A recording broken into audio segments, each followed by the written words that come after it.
Hello friends, আপনাদের কাছে আজকে নিয়ে এসেছি কলকাতার টালিগঞ্জে করুণাময়ী মন্দিরের সামনে দিকটা দেখাচ্ছি। দেখুন সামনের দিকটা কী সুন্দর তুলে ধরেছি। দেখুন এরপরে আস্তে আস্তে ভেতরে প্রবেশ করব। ভেতরে প্রবেশ করার আগে ডান দিকে একজন পুজোর সরঞ্জাম নিয়ে বসে থাকে। ইচ্ছে করলে আপনারা এখান থেকে কিনে নিয়ে পুজো দিতে পারেন, বা বাইরে থেকে সন্দেশ মোমবাতি ধূপকাঠি ফুল কিনে নিয়েও পুজো দিতে পারেন। চলুন এবার আস্তে আস্তে ভেতরে প্রবেশ করি। ভেতরে প্রবেশ করার আগে বলে নিই, মন্দিরের বাঁ দিকে ও ডান দিকে দুই দিকেই শিব মন্দির আছে। বাঁ দিকে ছটি শিব মন্দির, ডান দিকেও 6টি শিব মন্দির আছে।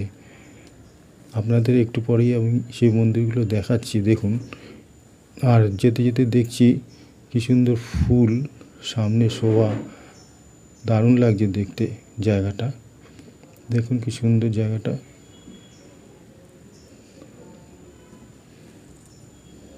চলুন আস্তে আস্তে যাই এবারে।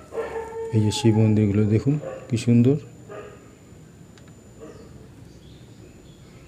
শিব মন্দিরগুলো দেখুন, আস্তে আস্তে দেখতে দেখতে যাবো আর বলবো এখানের পরিস্থিতিটা কী সুন্দর জায়গা, নিরিবিলি পরিবেশ, একদম দারুণ নিস্তব্ধ।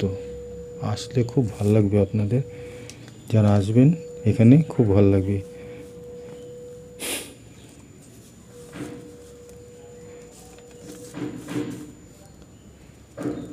দেখুন ফুলের কী সুন্দর, মন্দিরের সামনেই ফুলের কী সুন্দর সব লাগিয়ে রেখেছে, দারুণ। দূরে ওই যে মন্দির, মা করুণাময়ীর ওই যে বিগ্রহ দেখা যাচ্ছে দূরে। আপনারা যদি এখানে হাওড়া বা শিয়ালদা থেকে যদি আসেন, তাহলে মেট্রো করে এসে প্রথমে এসপ্ল্যানেডে নামতে হবে, তারপরে মেট্রো চেঞ্জ করে ময়নাক উত্তম কুমার মেট্রো স্টেশনে নেমে ওখান থেকে হরিদেবপুরগামী অটো করে করুণাময়ী মন্দিরে সহজেই পৌঁছে যেতে পারেন। এখানে মন্দির খোলা থাকে সকাল 6টা থেকে বেলা 12টা 30 পর্যন্ত ও বিকেলে 4টে থেকে 9টা পর্যন্ত। এখানে ভোগের ব্যবস্থা আছে। ভোগ পেতে হলে সকাল 9টা থেকে 10টার মধ্যে ভোগের কুপন সংগ্রহ করতে হবে।